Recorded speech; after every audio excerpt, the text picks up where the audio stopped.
নমস্কার, কেমন আছেন সবাই? বসুন্ধরা ব্লগের নতুন একটি ভিডিওতে আপনাদের সবাইকে স্বাগত জানাই। আজ বুধবার আর এখন বাজে বিকেল ৫টা। আর আমরা সবাই মামা বাড়িতে এসেছি। মামা বাড়ি থেকে এখনই আমরা বাড়ি ফিরে যাব। তো বাড়ি ফিরে যাওয়ার আগে কিছু জিনিসপত্র আছে যেগুলো আমরা একটু এখান থেকে নিয়ে যাব। তো সেই জিনিসগুলোই একটু কালেক্ট করার আছে এবং যতক্ষণ না পর্যন্ত রোদটা একটু কমছে বা একটু ঠান্ডা ঠান্ডা ভাবটা আসছে আমরা ততক্ষণ পর্যন্ত বেরোচ্ছি না, বা রুমের ভিতরটা এতটাই গরম আমরা সেই জন্য বাইরের দিকে সবাই মিলে চলে এসেছি। তো দেখুন, এই জায়গাটাতে আমাদের একটা ছোট্ট পুকুর রয়েছে। আর এই সাইডটাতে মা দেখুন এখানে কিছু পাতা পাড়ছে। এই গাছটা কি আপনারা কেউ চেনেন? এই গাছটা হচ্ছে চালতা গাছ। তো এই গাছে যে পাতা রয়েছে মানে চালতা পাতার শরবত যদি কেউ খায় তাহলে কিন্তু শরীর নাকি ঠান্ডা হয়। সেই জন্য আমাদের বাড়িতেও রয়েছে, তবে মা সেটা পারতে পারছে না, যে কারণে এখান থেকে গাছটা যেহেতু ছোট, আর দেখুন পাতাগুলো অনেকটাই নিচে নিচে রয়েছে, সেই জন্য এই পাতাগুলো নিয়ে যাওয়া হবে। আর এর একেবারে নিচ থেকেই অনেক চালতা কিন্তু ধরেছে। এই গাছটা আমাদেরই গাছের জাত, কিন্তু এতে আবার একবার হয়ে যাওয়ার পরেও আবার যেই একটু বৃষ্টি পেয়েছে আবার কিন্তু এতে হওয়া শুরু হয়ে গেছে। মানে এতে মোটামুটি 12 মাসি গাছের মতো সবসময়ই চালতা ধরতে থাকছে। আর এই দিকটাতে আমার ভাইয়েরা মিলে একটু নৌকো নিয়ে বদমাশি করছে। ওরা নৌকো চড়বে বলে তখন থেকে মাকে তেল দিচ্ছে যে একটু নৌকো চালাতে হবে, তবে মা বলছে যে একটু রোদটা কমুক তারপরে চালানো হবে। আর এই দিকটাতে মামাদের যে ছোট ছোট আম গাছগুলো রয়েছে তাতে প্রচণ্ড পরিমাণে আম হয়েছে, সেইগুলোই আমার দিদিমা একটু তুলে ধরে দেখাচ্ছে। আর এই দেখুন এই আমগুলো এখন আমরা পারবো, সেই জন্য ওর পাপা দেখুন ওই গাছে উঠে যাচ্ছে আস্তে আস্তে করে। ওর ভেতরে অনেক আম রয়েছে যেগুলো পেড়ে এবার আমরা বাড়ি নিয়ে যাব। আর একটু লেবু পাড়ার ব্যাপার রয়েছে, প্রচণ্ড পরিমাণে লেবু হয়েছে যেগুলো হচ্ছে পেড়ে শেষ করতে পারছে না, সেই জন্য লেবুও কিছু পরিমাণে পেড়ে আমরা বাড়ি নিয়ে যাব। একটা আম পড়ে গিয়েছিল, দাদু তাই ডোঙা নিয়ে এসে কুড়িয়ে নিয়ে গেল।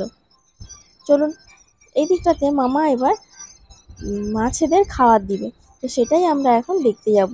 তো মাছেদের খাবার কিভাবে দিতে হয়, বা অনেকে নৌকো সিস্টেম করে রাখে, যেহেতু এটা ছোট্ট একটা ঝিল সেই জন্য মামা এভাবেই ছোট্ট ডোঙা নিয়েই কিন্তু খাবারটা দিতে যাচ্ছে। তো মাঝখানে এখানে দাঁড়িয়ে খাবারটা দিয়ে দিলে মাছেরা এখানে এসে কিলবিল করে খাওয়া শুরু করে দেবে। তো এই সময়টুকু যে দাঁড়িয়ে দেখলাম যে খাবারটা দিচ্ছে আর প্রচণ্ড পরিমাণে মাছেদের কিন্তু রেসপন্স পাওয়া যাচ্ছে, কেউ লাফিয়ে উঠে পড়ছে। তো ওই মজাটা আমি দেখেই গেলাম, শুধু আপনাদের সাথে আর শেয়ার করতে পারলাম না, কারণ ওই সময় মেয়ে আমার কোলে ছিল। আর ওকে নিয়ে মোবাইলটা ধরা একটু ডিফিকাল্ট ব্যাপার, সামনে জল রয়েছে যেহেতু।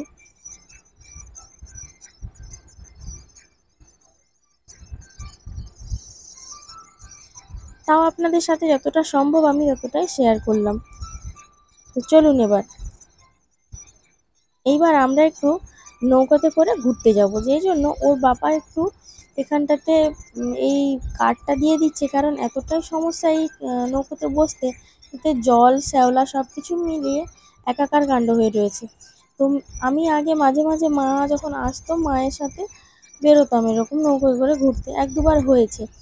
তবে মেয়েকে নিয়ে এই প্রথমবার উঠবো। মেয়েকে নিয়ে উঠতে গিয়ে দেখলাম মহা বিপদ, বসার ঠিক মতো জায়গা নেই, পা রাখার ঠিক মতো জায়গা নেই। তো নৌকো চড়তে এসে পড়লাম এক মহা বিপদে। তো সেই জন্য ওর পাপা এই ব্যবস্থাটা করে দিল, আর মা আমার এইবার নৌকাটা নিয়ে বেরিয়ে পড়বে। তো অনেকেই এরকম নৌকো চালাতে পারে, আবার অনেকেও পারে না। তো আমাকে ওই জায়গায় দিলে তো আমি একেবারে টলমলো করে ডুবিয়ে দেব, তাই আমি চুপচাপ গিয়ে এই তক্তাটার উপরে বসে পড়লাম।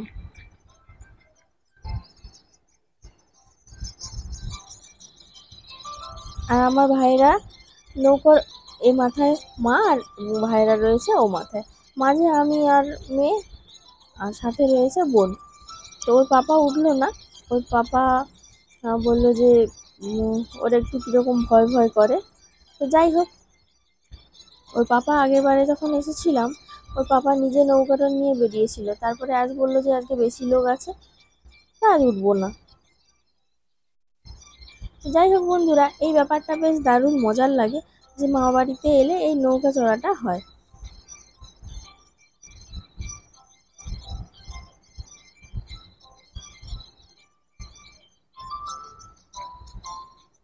তো আমরা এখান থেকে নৌকো চড়ে গিয়ে রেডি হয়ে তারপরে বাড়ির উদ্দেশ্যে রওনা দেবো, কারণ প্রচণ্ড পরিমাণে গরম কাটিয়ে মোটামুটি এবার একটু ঠান্ডা ঠান্ডা ভাবটা এসছে, এইবার বাড়ি ফেরত যেতে হবে।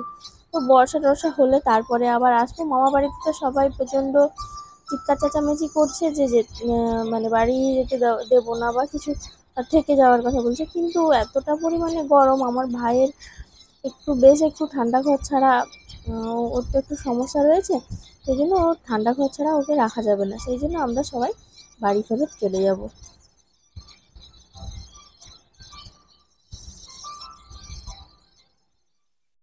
তো বন্ধুরা, আমাদের নৌকা চড়া কিন্তু মোটামুটি কমপ্লিটের পথে। তো চলুন, আজকের ভিডিওটি এখানেই শেষ করছি, আর আপনাদের সাথে দেখা হবে খুব শীঘ্রই আমার পরবর্তী আরেকটি ভিডিওতে। আমার ভিডিওটি কেমন লাগলো তা অবশ্যই জানাবেন, যদি ভালো লাগে একটা লাইক করে দেবেন। আপনাদের সাথে দেখা হবে খুব শীঘ্রই পরবর্তী ভিডিওতে। সবাই ভালো থাকবেন, সুস্থ থাকবেন, সাবধানে থাকবেন।